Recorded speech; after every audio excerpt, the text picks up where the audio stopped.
Welcome, everyone. I'm just going to get us started, and then I'll turn it over to our speakers. So just as a reminder of what section you're in, Partnering for Health, Taste of Mental Health First Aid.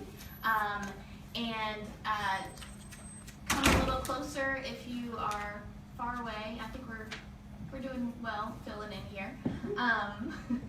We're going to hear from our two speakers. They have some resources that they brought. So several of you got those already, but they'll be here after the presentation as well.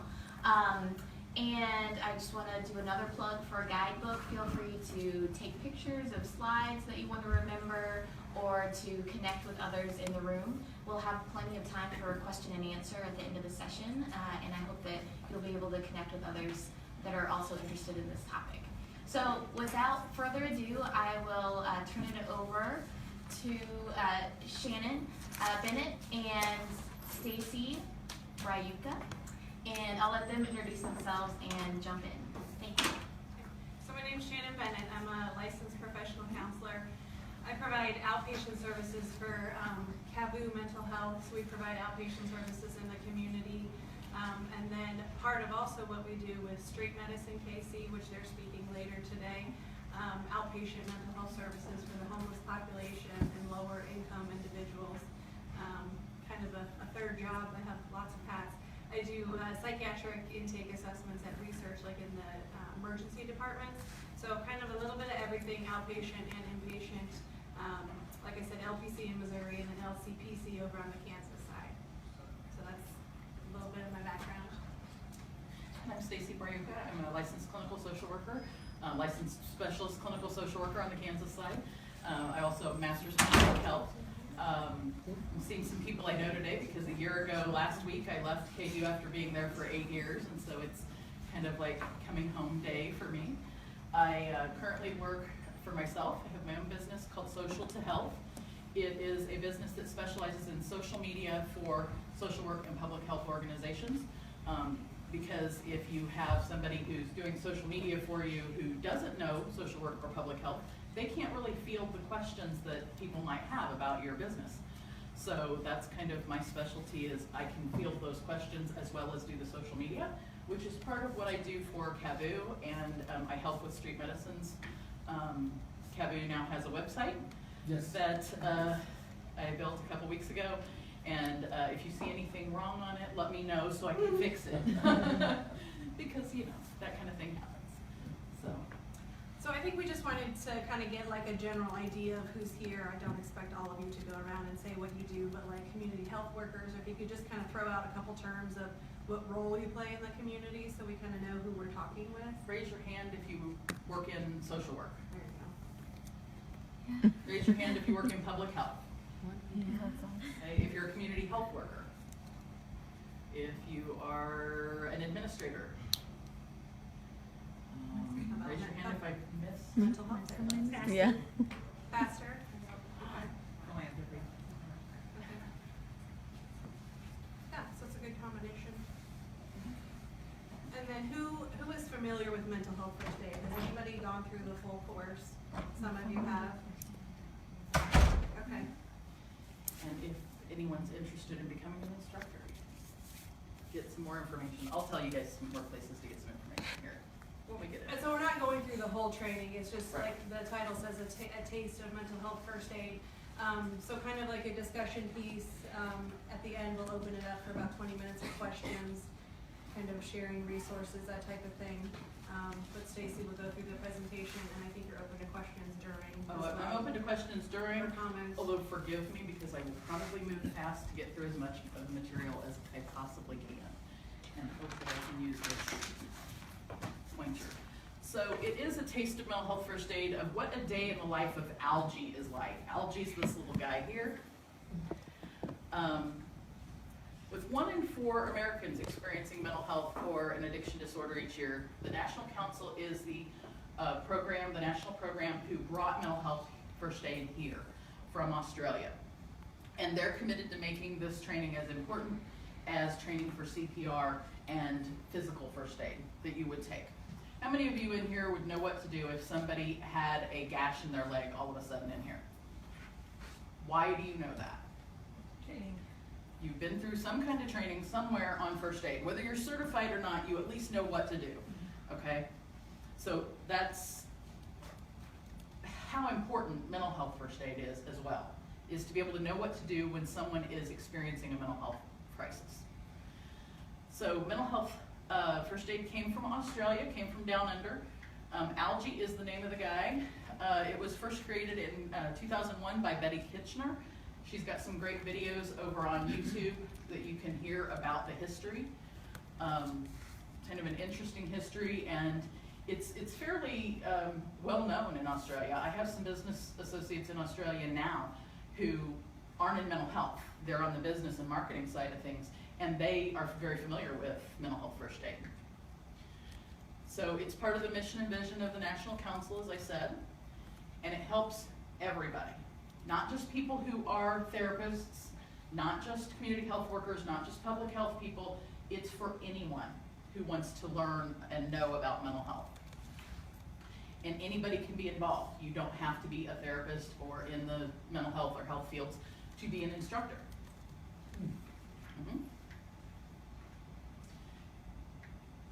They have a variety of courses. The youth and adult are full-day courses. They're full 9 hours of instruction. In order to get the certificate and be certified at the end of the 9-hour day, you do have to attend the whole time period. And there is a little test at the end, but I'll call it a quiz rather than a test. It's not that difficult. So they can be done in 2 half-day sessions. There is also a youth program that is a different session, full day, focused on youth mental health concerns. And then there are subclasses of mental health first aid that can be incorporated into those full day adult classes.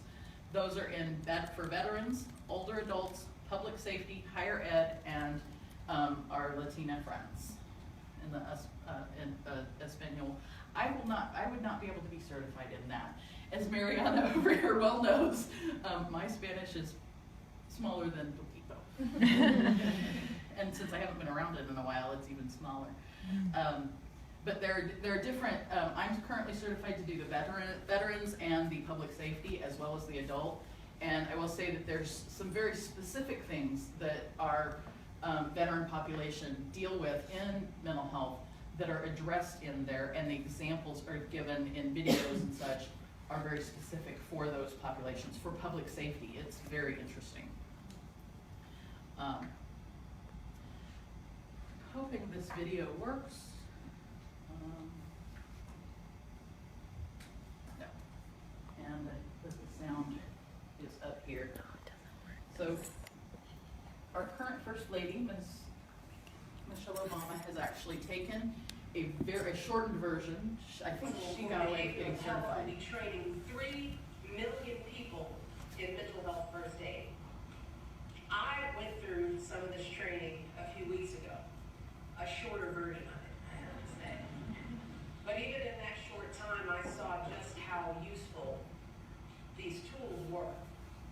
It really gives you the skills you need to identify and ultimately help someone in need. Because you never know when these skills might be useful.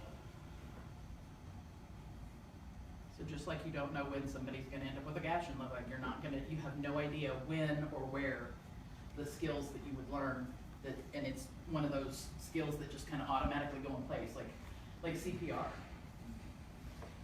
I think she got certified even in that shorter version. I think she got special dispensation. So I'm going to go through really fast, and forgive me if I'm reading slides.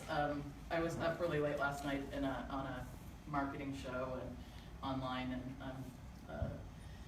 didn't get to refresh myself on exactly what the slides are. Plus, we don't have speaker notes over here. So a mental health or mental disorder or mental illness is a diagnosable illness that affects a person's thinking, emotional state, and behavior, disrupts their ability to work, carry out activities, and engage in satisfying relationships. Sorry. How many of you, I shouldn't have put this slide up, I should ask the question first. How many of you, when you think of mental health, what is the first thing you think of when you think of mental health? The first diagnosis, symptom, whatever that you think of. Act like we haven't seen this. Like depression, ADHD, bipolar, anxiety. Okay.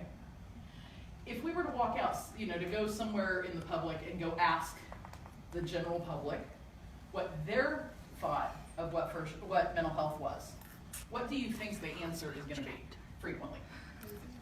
Crazy. What are they? How are they going to describe crazy? I'm just thinking like, you know, the people you see on the news that are just going completely off kilter, not just, you know. Or having like just completely off, yeah.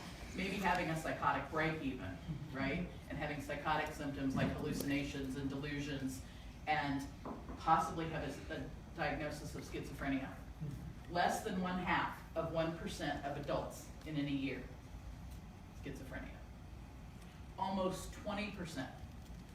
So 1 in 5 adults in this room will likely deal with anxiety at some point in any given year.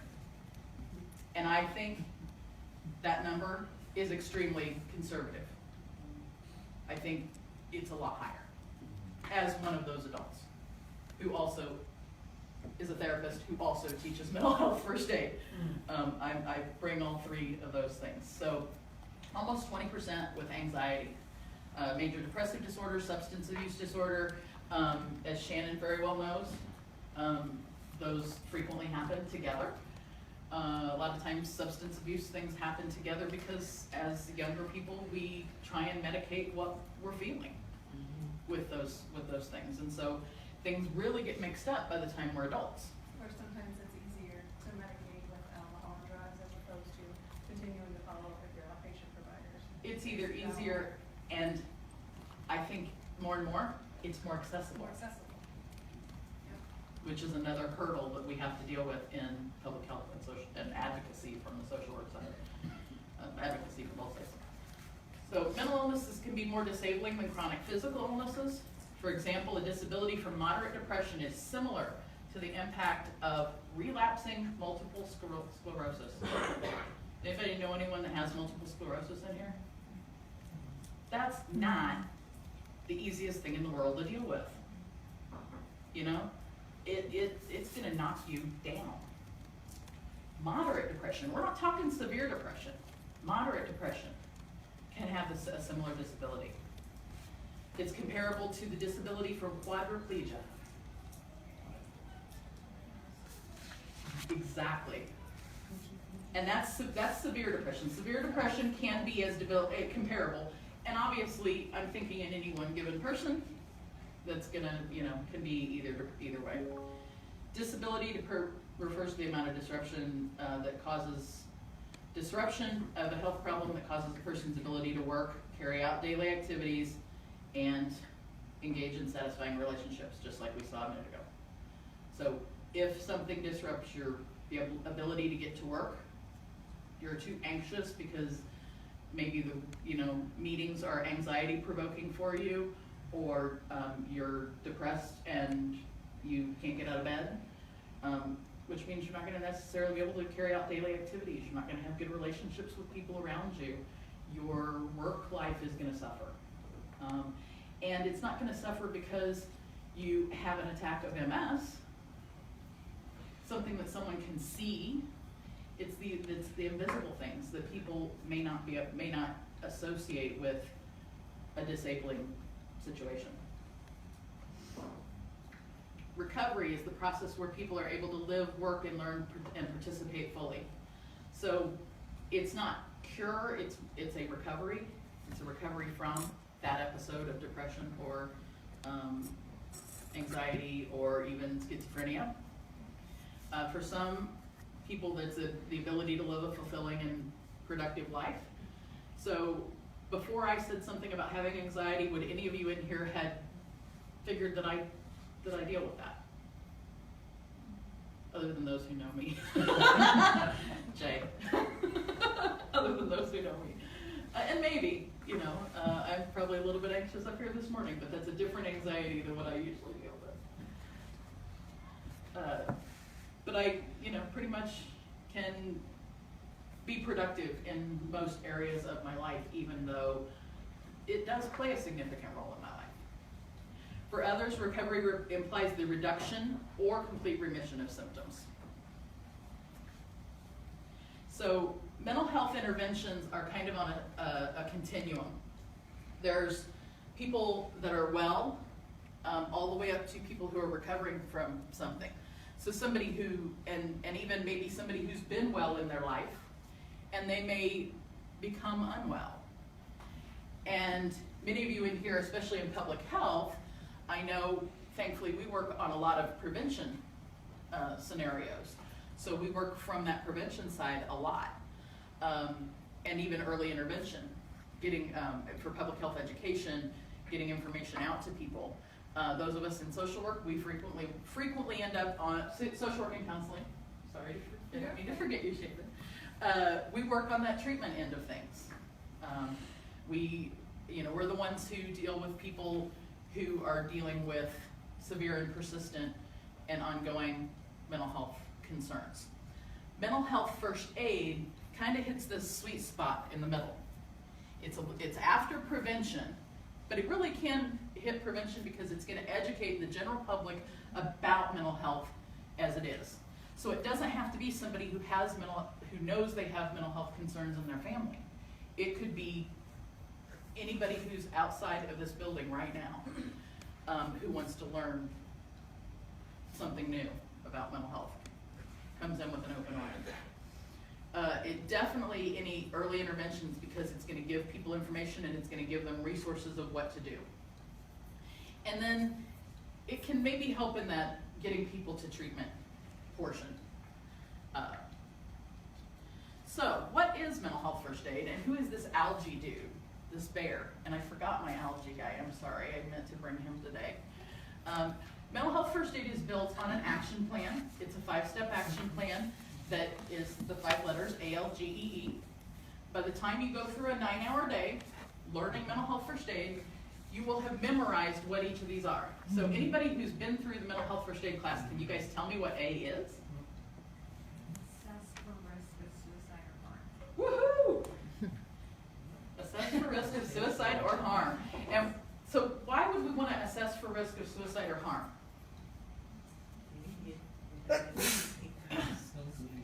I'm sorry? It would be an immediate need. It's an immediate need. So safety is paramount to anything, both the safety of that person and your safety. And those around you. And those around you. And getting that person to what you can find out, how fast are we going to have to move here? Is this person in a situation where they need something right away? Pick on social workers in the room, because this next one is an L, and it's something that goes back to some of our social work values. So how many of in here are social workers? Okay, I won't pick on you guys then. Since there's only 2 of you. Listen non-judgmentally. So this is something that I think as professionals we understand this in many professions, but it's something that is probably harder for someone who isn't in a therapeutic, a counseling or therapy, milieu, or even a medical milieu, to really kind of grasp and do as Joe Bystander, who finds Stacy having an anxiety attack, to be able to listen non-judgmentally and not think, oh my God, she's going to go ballistic on me and she's crazy. Just thinking that automatically, or any other judgments that might come to mind. So the mental health first aid class does some focus and some activities on each of these steps, and that's one of the ones. G is give reassurance and information. And you have to remember that as a mental health first aider, after that 9-hour class, you are not a therapist, you are not a counselor, you are not a mental health professional. What you are is Joe Bystander, who has a toolbox of information to help somebody get to that professional. But in that, you know how to give reassurance. You're a human being. You can listen non-judgmentally. You have ears, you have a heart, you have a head. You can use those things.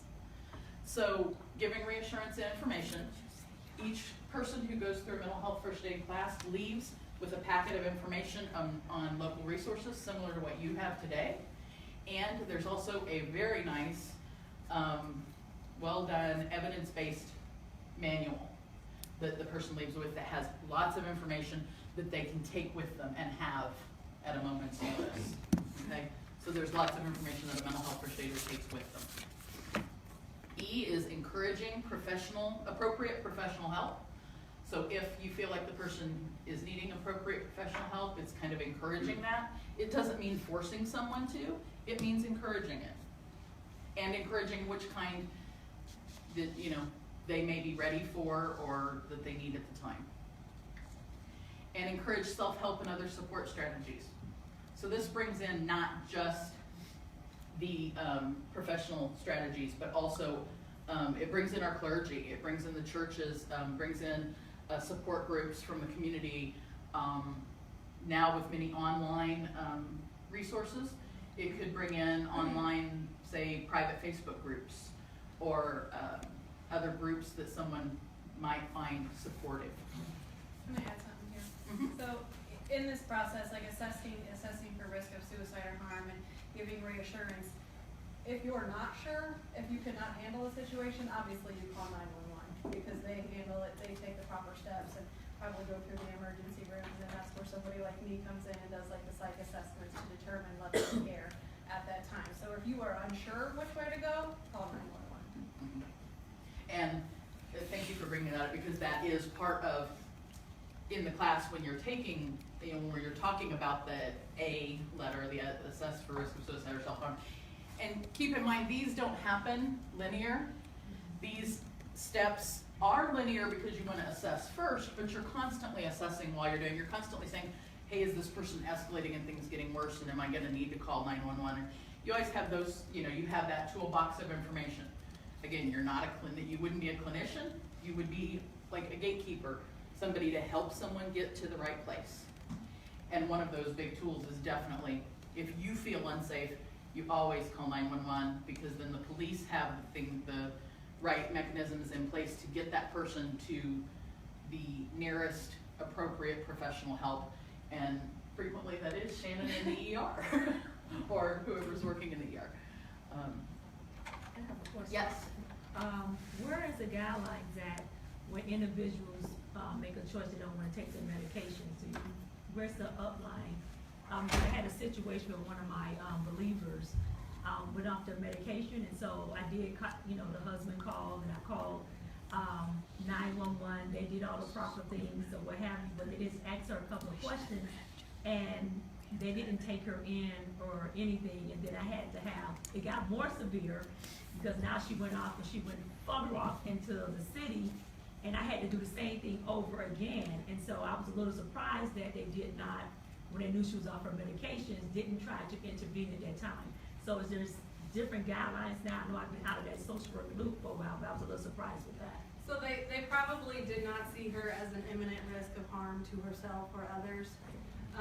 There's mental health laws. You can be off your medications if you know, if you don't have a guardian or a durable power of attorney, you can treat your mental health however you want to treat it.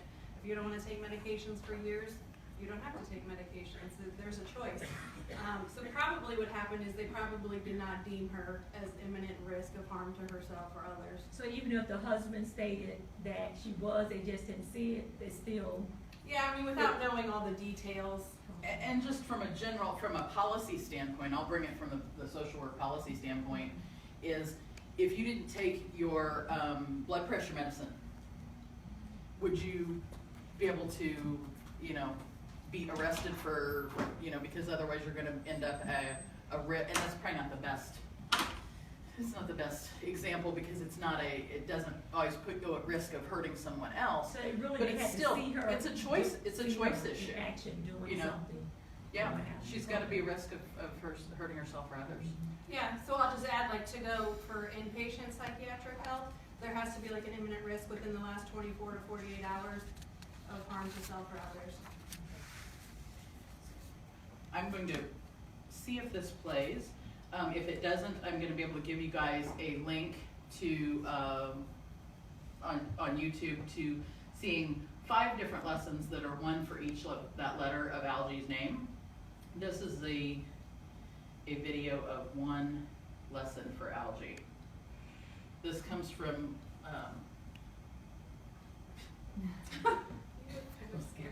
it is really scary. It should be that. It's on the screen, on the display screen. No, in front of you, on the lectern. It's not on. Oh.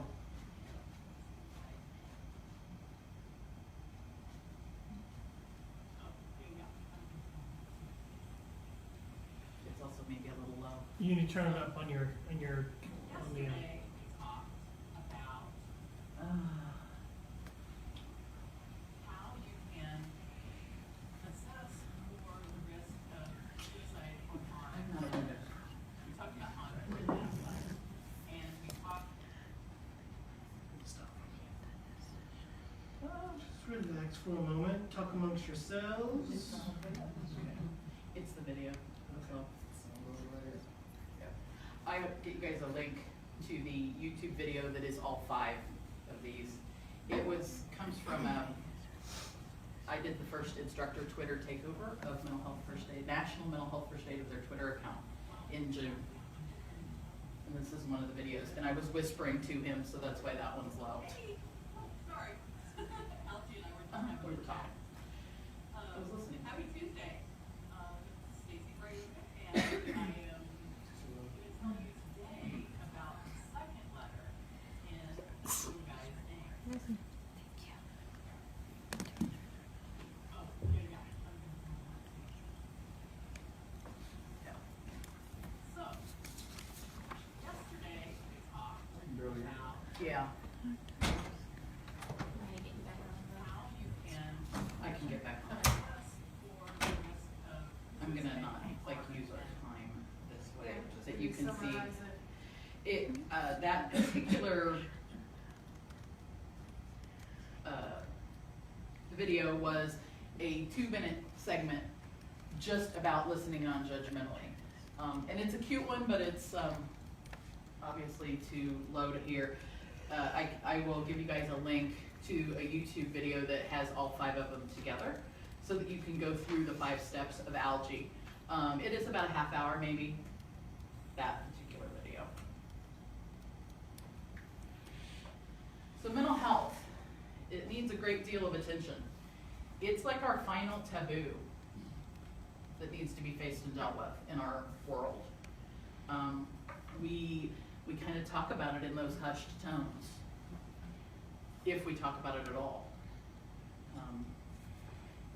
It needs to be faced and dealt with. Now you guys are gonna be, you 80s kids are gonna know this next person and maybe be surprised as to who this quote is.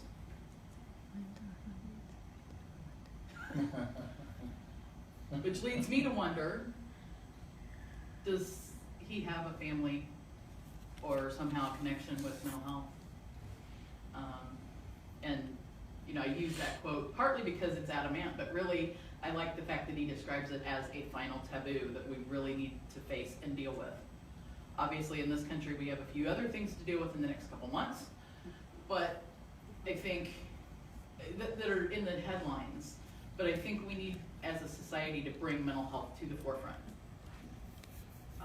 Because too many of our interactions that people have with police, interactions that anybody who is harming themselves or others in big ways that make the news, or somebody who's dying on the streets of Kansas City because they're homeless and a veteran and deal with mental health issues. That doesn't make the news. There are too many people that are having to deal with that. And what saddens me, like you were mentioning earlier, the term crazy, even individuals who have mental illness, they'll use that term about themselves, which really saddens me. It prevents them from getting help and prevents them from continuing through the process of recovery.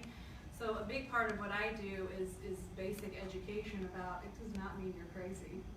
I liken it to, dealing with high blood pressure, or, would you think that you're crazy because you have high blood pressure? It's no different.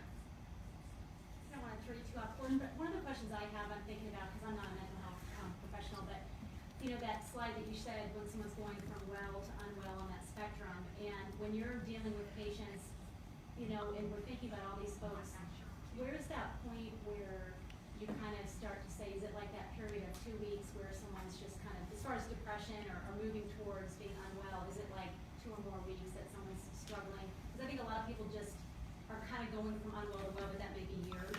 And to try to bring it up earlier, like what, are there just like checklists or, you know, just, I don't know if my question makes sense, but. No, I mean, I think it's different for different people. Like, if you're working with a certain population and you get to know people for a while, you kind of know what they start to look like when they're starting to go downhill. It's different for different people.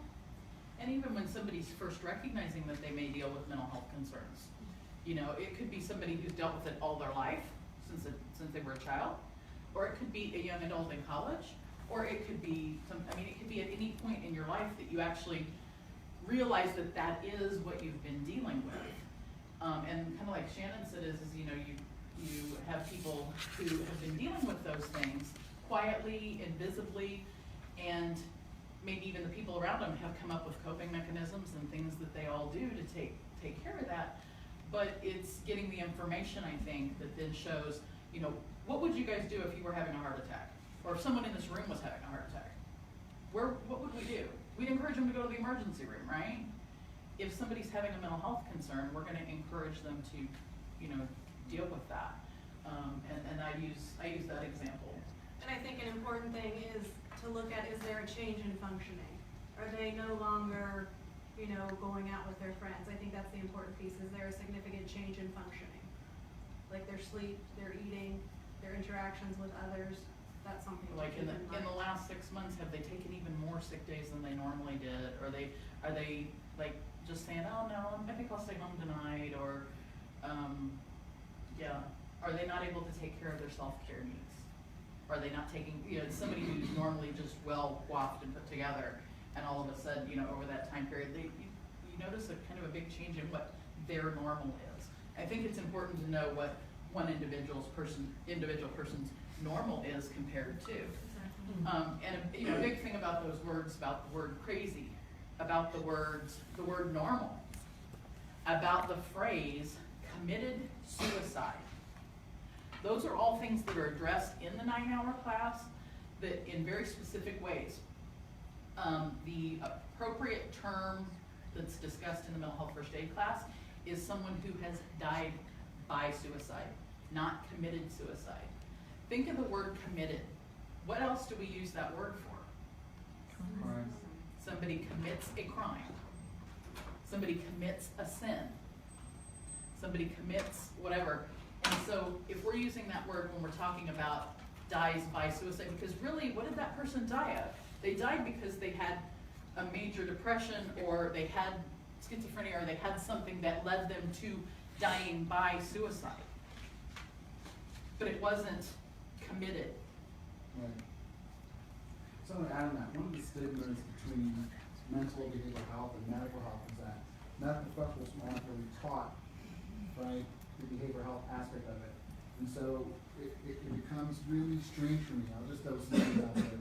60% of all homeless people have been diagnosed with 7 mental illnesses.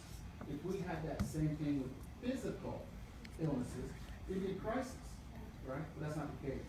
So working on the mental health first aid and all the stigmas to break down with, you know, corporate, high schools, and others, non-professionals as well, I think is one of the keys that we all try to work at of changing this. I'm hoping before I die that it's no longer behavioral health and medical health. It's just health. Wellness, health and wellness. And then so when recognizing those changes, about not being afraid to talk to those people, I think a lot of people just along the same lines of the taboo, well, I don't know how to ask this question, or I don't want to offend somebody. It's better to ask than not ask. You might say the wrong thing, but at least you're opening that discussion with somebody. You're showing you care. You're a human being that's showing you care, and that's showing you can listen. And you know, getting back to the content of mental health first aid is it's really a big toolbox of information, especially for somebody who's not in the field. And even as somebody who is in the field, who a year ago walked into a mental health first aid instructor class, and the first 2.5 days of that, or 2 days of that instructor class, is we actually go through mental health first aid and become a first aider before we become an instructor. So we're put through the class, and we're asked if we're a therapist or a counselor or somebody in the field to take that hat off and put it aside and be in there as the sister of someone with major panic disorder, the daughter of someone with major depression, the, whatever other role you have in life, and to go in with that mindset. And it's empowering, but it's also, it's kind of scary to go in with that mindset too. And I know it's scary for other people to learn about something that is a taboo that we don't talk about. So would you say that offering this to not just, like, for instance, our homeless clientele, my homeless clientele, but also community-based faith organizations, KCPD, and other institutions, how does this impact them from the CIT? What's the difference between mental first aid and some of the CIT training? Okay, in the public safety version of mental health first aid, it talks about the differences between their CIT training and the mental health What is first CIT? aid. It's a critical incident debriefing, Okay. right? CIT. Crisis intervention team. Crisis intervention, okay. And it's usually put on by, that version of mental health first aid is usually put on by someone who's from the public safety profession as an instructor, and a mental health clinician as an instructor, dually putting on that presentation. And they talk very specifically about, here's what happens in the CIT, here's what mental health first aid is.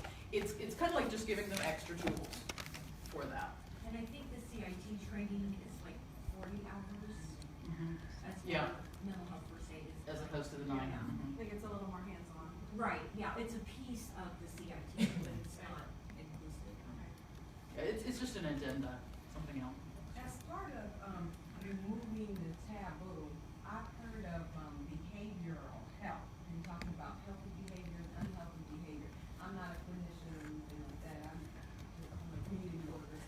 And just wondering about, when we're talking about mental first aid, mental health first aid, and that stigma that could be, talking about, I'm not crazy.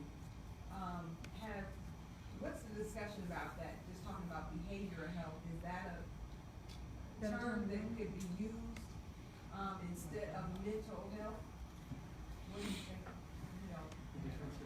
Yeah, I mean, the words are kind of used interchangeable at this time.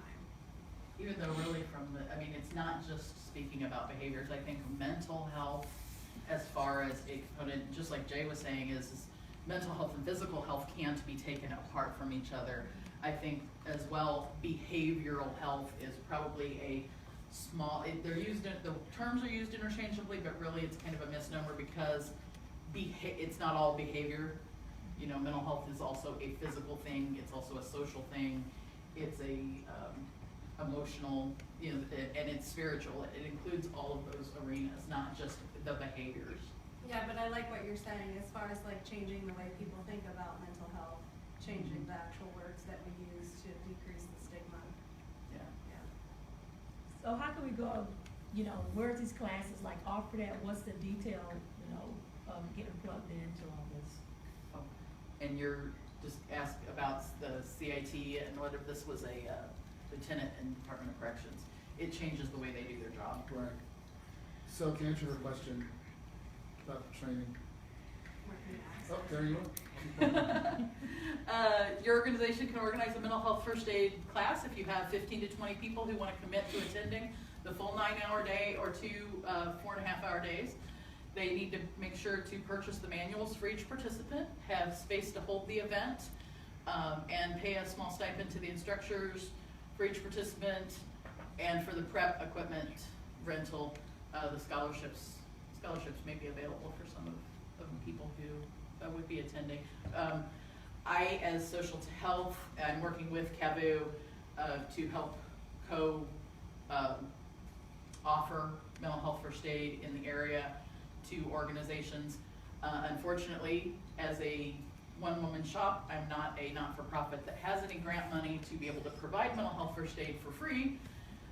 Although I'm very open to working with organizations to writing said grants, and as a Missouri minority and certified women and minority-owned business, that could bump your grant scores up, I think. So if anybody wants to talk to me about that, I'm open to talking about that. And I know there's money coming down from Congress specifically for mental health first aid too. So there is money coming for those things. Each participant, as I said, will leave with a certificate that's good for their resumes, a course manual, and a local resource list. This is an example of the sessions, and I'm sorry that this is not lining up on this slide. This was written on a Mac and it's showing here on this PC. So this is an example of what the mental health first aid day looks like. There's a couple hours of material, a 10 a.m. break, another couple hours of material, lunch, which could either be provided by the organization or people could be asked to bring their lunches. Then starting directly back up at 1:15 and going through with a break, and then ending by 5:30 in the evening. It is a long, very, very full information-packed day. And it's not just information. You can see there are also activities.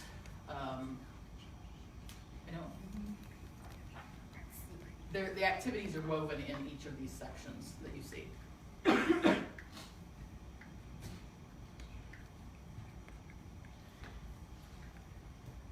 And remember, no such thing as a small act of kindness.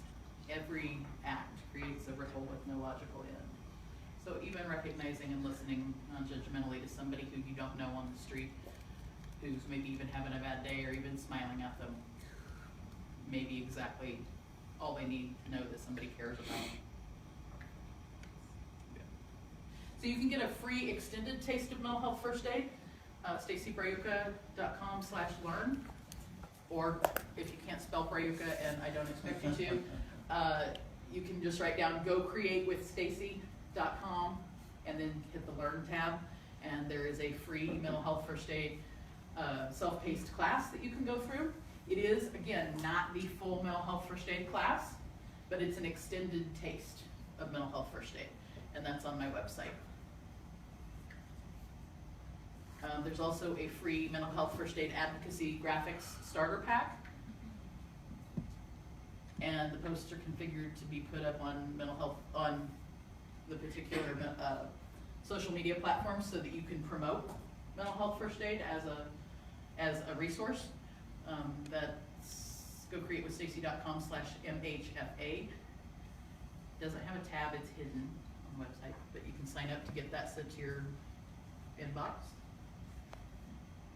And I'm sorry that this is flipping these around. Flip past that.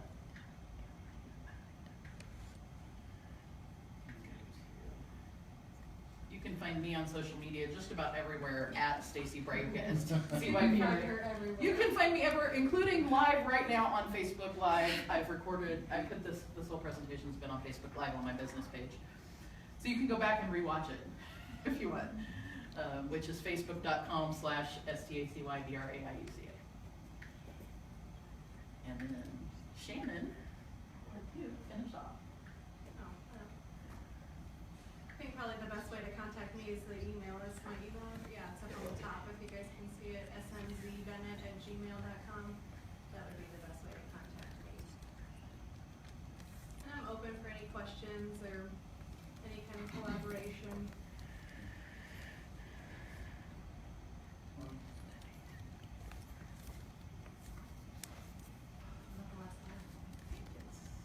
A little bit of our references. And I don't know if they're sending out, since Tech Girl didn't download the app because I didn't know about it until I walked in and I was focused on doing my presentation. So I'm not sure if the app is going to have our presentations, but they do have. If anybody wants them, you can email me, stacy@gocreatewithstacy.com, and I can send you a PDF of the slides that you had today. No problem. as well as any other links that you, or information that you might want. All right, so we have about 10 more minutes. Let's do some questions and any kind of interchange of information that you guys want to do with each other. Is there any questions that you guys have? Stacy, what was the YouTube of the slides that we didn't get to see in the presentation? The YouTube of my Yeah, information. yeah, Let me go back. See if it'll- for the algae piece that we didn't get to see. It's actually in, the full YouTube video is in that free Taste of Mental Health First Aid on my website. If you sign up for it, it's in there along with a lot of some other information. You can go through, it'll go through each of those algae steps one by one. It's the easiest way for me to get it either. I have business cards up here if anybody wants one, that way you have the web address. I guess, how much interest has come from the faith community? I'm just looking at how this would be very beneficial for, you know, in the churches. Yes. Have you had, I'm just looking at, has anybody thought about writing a big grant so that can take place for churches that will be able to come and attend? Because most people with mental illness at some point, are going to visit, you know, a church or what have you. I just have. And they're gonna talk to a pastor maybe very frequently before, especially if they're a church goer, they're gonna talk to their pastor before they're gonna come and talk to Shannon and I.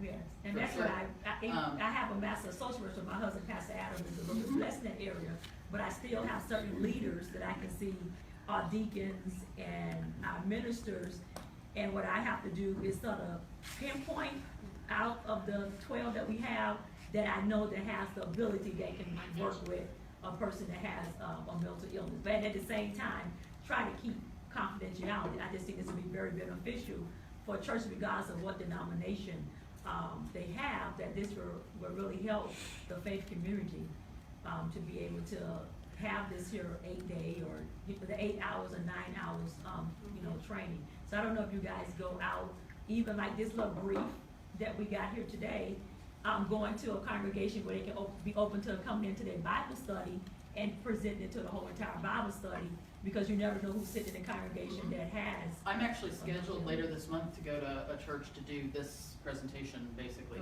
here. The other thing I can speak to is when I did, I was the first instructor in the country to do a Twitter takeover of National Council's Mental Health First Aid Twitter, which was really fun for Tech Girl, because I was in my element. But in that, I fielded questions from people across the country who were in the faith community, asking, hey, how can the faith community be involved? And pointed them, there's a specific, I think that it's like more of a faith-based initiative, not a faith-based class specifically, like there's the veterans class and the public safety and the elders one, but they do encourage faith-based communities to attend and take the mental health first aid classes. And working with churches, I would love to work with churches on bringing this to their church to do, 9-hour classes to however many in the congregation want to take that, so that they can, have tools in their toolbox when they listen to their brothers and sisters talk to them. I'm just looking at a bigger scale, because even in the From church my community, financial. you have those that, well, I was at this church, Oh. but I'm saying, like for instance, if this grant was written and 200 people from the faith-based community, regardless of what denomination they're from, even if it was housed in a large facility, where I'm just looking at for greater Kansas City, that would be so impactful. Because we cross the denominations, we will have that many individuals that will have at least 8 hours of how to interact with a person with mental illness. Very much so. And that's a small act of kindness piece.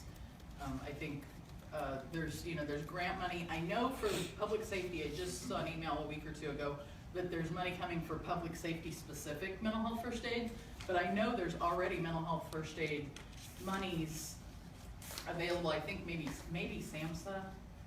I haven't looked into the specific monies because I can't write a grant as an individual LLC for-profit company. I need to work as a consultant with with my colleagues that are still in the nonprofit world to do that. Right, so one of the things too is that it's really not, it's not expensive. When you break it down per hour per person, it's less than a hamburger, right?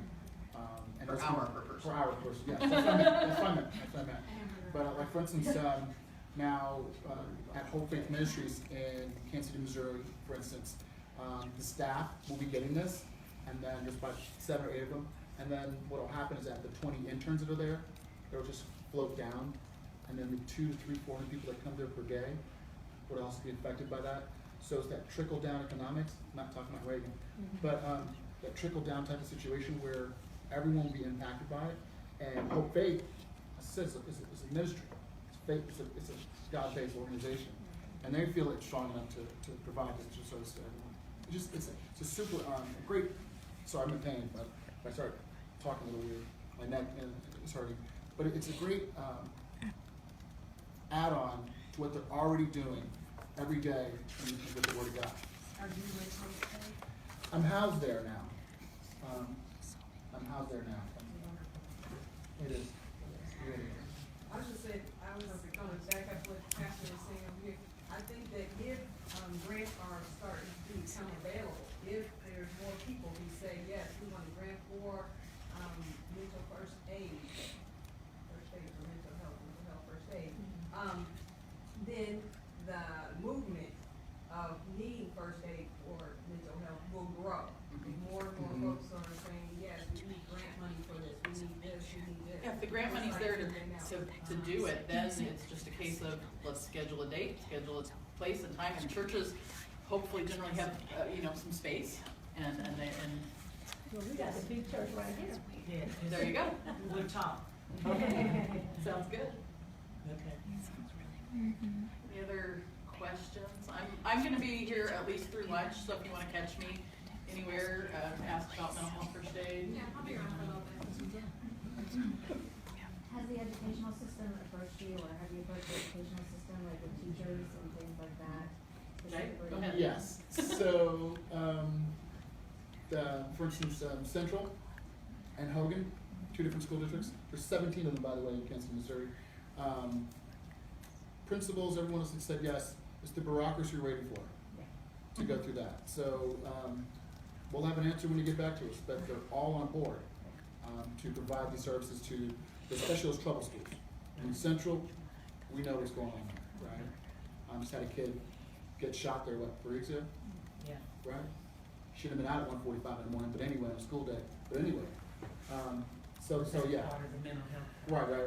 Right. I wish we had more of us doing this, more of us advocating this, so then we can spread it to wind out just as quickly. Because this is a metro issue, it's not a Missouri, Kansas thing, right? So, yeah, we'll be tacking that on, I think, Schools, next month as well. businesses, cities, businesses, corporate Right. businesses.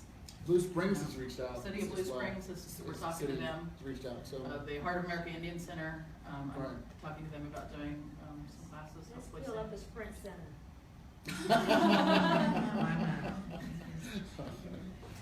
Cerner, well, Cerner's got some good. Sounds good. Oh, issues, but I like those people. Yeah, yeah, they have a good understanding of all. But not everybody. Keeping it straight and real. Not everybody, Not everybody, I do like that.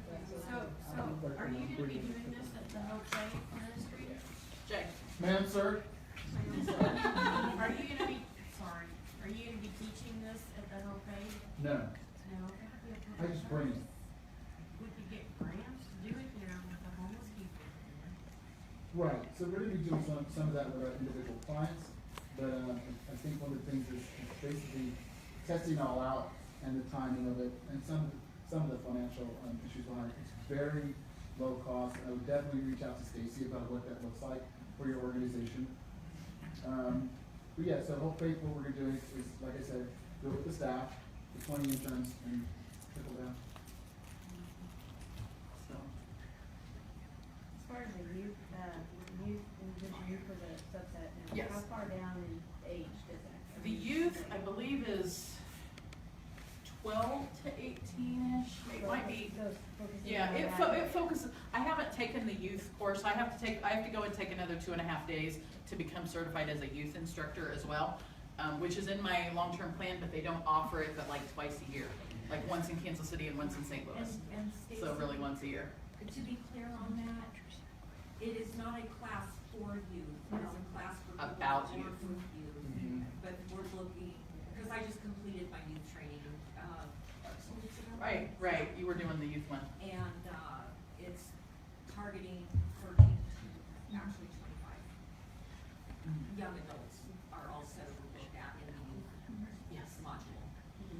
So, and even though like in the schools, we're gonna be presenting the adult and being very clear that what we're presenting to them is the adult mental health first aid, and that there is an additional youth mental health first aid they can take, at least until, if I'm doing it, at least until I can get certified with in the youth, portion. And I'll tell For you, that. the only real difference, having just gone through Mhm. this, it is more about signs and symptoms than getting into the individual diagnoses, which we did in the adults. It's more about recognizing what is traditional adolescent behavior, not normal, because different environments have different norms. Okay, so it's like, what is typical adolescent behavior, because if you live with a 14-year-old female. It's different every day, right? Yeah, Okay. exactly. And it's not necessarily a mental health concern. Exactly. Even if someone is, you know, a little bit down that day, or they're upset because their boyfriend or girlfriend broke up with them, that's, you know, A couple more minutes. so, lots of nuances and different things that, both classes, look at. And, you know, to be clear, the youth version is different, and I would encourage people to really go through both as first aiders. So are you available then to do training for, people who work with you? Yes, I have the youth certification, I just got that. So once you become a certified trainer, you can go and do these trainings, say a school, you can go to that school and train all faculty. Yes. Yes. So there's no limit, that's the other question. Say we have 150 faculty, can you still train all at one time, or do you have to take sessions? No. They need to be, You have to do sessions. yeah, 25? they need to be sessions, or we need to amass all of the instructors in the city to do them in one, Which which is is possible, we can do it. There are a lot of instructors in Yeah. the Penn City area who are really good at art. And we try and work together like that, you know, when somebody knows someone else is doing a particular, piece, you know, we refer to each other. Wow. Well, let's thank our speakers, Sharon and Stacey. And lunch is up next, so it'll be in the hallway here. Grab your lunch and then head to the main room where we'll hear our